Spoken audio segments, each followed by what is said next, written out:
The absolute worst thing you can do in the morning is the thing that everyone tells you that is the best thing to do in the morning. You ready for this? Having a good breakfast will start you off right, and that's a super healthy habit to do because you don't want to skip your breakfast if you want to be healthy. Breakfast is one of the worst things that you can do, and just hear me out before you click off, because I completely and utterly believe that this was true for many years, and most of my health problems after decades completely went away when I started skipping my breakfast. Here you are, you go to sleep at night, you're not eating through the night, you are actually fasting. And most people are fasting for 12 hours. They're not eating all night long. So how are they getting their food? Well, your liver is releasing stored glucose all night long. And everything works perfectly, right? Until you wake up and you stop that process. You shut the door on the liver and what it's doing. See, your liver is not just feeding your body glucose. It's actually in repair mode. It's doing something called autophagy, which is a condition where your body is recycling damaged cells, turning those into new cells. Your liver is also burning fat. And so as soon as you eat, you stop that process. And the most important thing about this entire video, which I'm going to get into, is when you wake up in the morning, your insulin is at the lowest level of the entire 24-hour cycle. You are in the most fat burning as well, because your fat burning is directly connected to low insulin levels. It is true that eggs and bacon are low carb, and this would be an acceptable breakfast if you just had eggs and bacon. Some people also do fruit and cheese, which is not the best. Other people might do smoothies and think that's a very healthy thing to do. But the problem with these two right here is there's just enough carbohydrates to stimulate insulin to start this little process that's going to happen through the day. But these two don't even compare to what most people do as number 4, the all-American breakfast. And this is exactly what I ate. And that would include the sweetened yogurts, right? Tons of sugar, the orange juice or other types of juices, the sweetened cereals, the pancakes, the waffles, the muffins. I remember when I lived in San Diego, I would go buy these massive muffins in the morning and consume that with my coffee as my breakfast. Don't forget the toast and jam, right? And the jam is high fructose corn syrup. And what about hash browns? Or sometimes Pop-Tarts, right? You are creating such a blood sugar spike in the morning, like you completely bump your liver out of fat burning. You now set up your entire day for the blood sugar roller coaster ride, and you're going to feel it in your head. You're going to feel tired.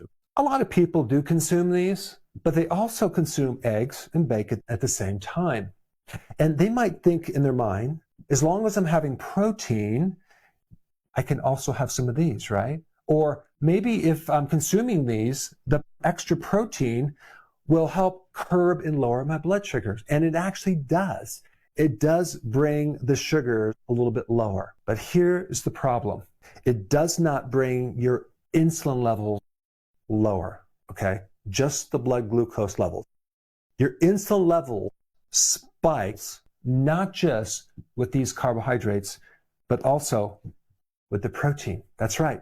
Protein also increases insulin. If you combine protein and carbs, you create a doubling effect of the insulin.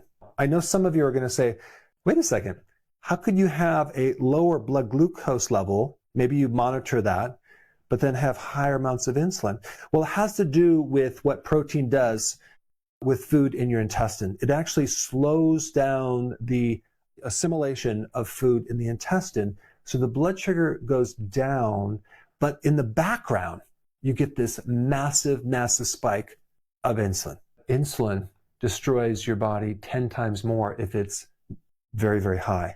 Is it creating damage? Yes, but it's not creating a diabetes damage until later when the insulin starts failing to work and now the blood sugar goes out of control. And so let's go through what happens to your liver if this insulin is high. First of all, you're not going to be able to burn fat, okay? Fat burning is going to be shut off, all right? So this breakfast, forget about losing fat. Are you going to be storing fat? Yes. Your body is going to be in a fat storing mode, and this is why your liver becomes fatty from this breakfast right here. You'll start to retain sodium, okay? You're going to start holding fluid, and if you just press into your foot, it might leave a little dent, possibly as a pitting edema. You're going to be hungry. Why are you going to be hungry? Because insulin triggers appetite. Insulin's going to also cause you to be inflamed. It's going to cause more visceral fat in the gut. It's going to cause the retention of iron, which is going to create more inflammation in the liver.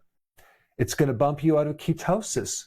So your body is now going to be dependent on refined glucose. So if you're going to have this breakfast, this sweetened, carved out breakfast, you're going to need to eat something. Probably just a little something sweet to get you by till lunch, right? And then this whole cycle starts over again. Because there's inflammation, you start developing fibrosis, that's scar tissue in the liver. The other thing that insulin will do is will increase androgens. In women, that's called polycystic ovarian syndrome. In men, you're going to see high levels of DHT. So they start losing their hair and they start having prostate enlargement. Other than that, they're perfectly fine. The other thing that's going to happen in this blood sugar roller coaster is right after lunch, you're going to feel tired and want to nap. Around mid-afternoon, you're going to want a snack to get you by till dinner. Okay, then you eat. And then now we need a snack at night. And then you go to bed and wake up and start the whole cycle again. Now, what's going to also happen, you're going to develop insulin resistance. So at night, you're going to have to pee very often.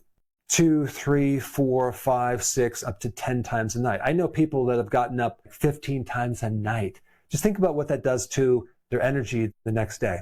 If they just get rid of these snacks and go to 2 meals a day, it would solve the problem.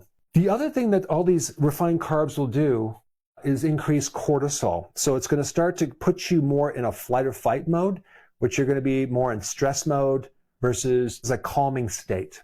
So now that you understand that, what would be the best breakfast to do? Nothing. It should be no breakfast, okay? And I'm going to tell you why. If you just eat 2 meals a day with no snacks and go on a lower carb diet, it forces your body to burn ketones, which are the byproduct of fat, and it takes you away from depending on the calories from the next meal, and it gets your body to burn your own fat. So you can easily go from one meal to the next without being hungry. You can easily go from your dinner, that last meal of the day, all the way through the night to the next day. You won't be hungry in the morning, okay? And then you go right to your lunchtime, and then you have that as your first meal. What I did is I just did an eggs and bacon breakfast, but it wasn't until I got rid of the breakfast completely that I started to really improve my brain, improve my mental capacity, my mood, and especially my weight. I was 211 pounds, and I went down to 185. Now I'm like a 190. What I would recommend is first getting rid of these carbs, okay? Don't keep doing the carbs. If you lower the carbs, okay, then it's going to be easier to start tapping into your fat and make it from one meal to the next. And then when you wake up in the morning, just ask yourself, am I really hungry? And you're going to say, well, no, I'm not. Okay, good. Then don't eat. Don't eat if you're not hungry. Eat when you're hungry. So at first, you can go in the morning all the way till maybe 10:30 in the morning. Maybe you're hungry. Then eat then. And keep pushing that breakfast further and further towards the lunch to the point where you don't need a breakfast. Your first meal is your breakfast at 12 or 1 o'clock, okay? If you do that, so many wonderful things are going to happen to your liver especially. You're going to be able to get rid of the extra fat off the liver very quickly, probably within a few weeks. Your inflammation is going to go down. You're going to reduce the scar tissue. You're not going to be hungry between meals. Your belly fat's going to go away. And I promise you, it'll be one of the best things to change out of your lifestyle of all the things you're doing, just getting rid of this breakfast completely. I have a free download that I want to give to you. This free download is my daily routine in a checklist. This is a routine that I use every day to feel like I'm 18 years old, even though I'm 60 years old, and I want to give it to you for free. And so there's a little link down below. Click it and definitely download that. And after you do that, you're probably going to need to know the details on what to eat when you eat those 2 meals. And for that, I put this video up right here. Check it out.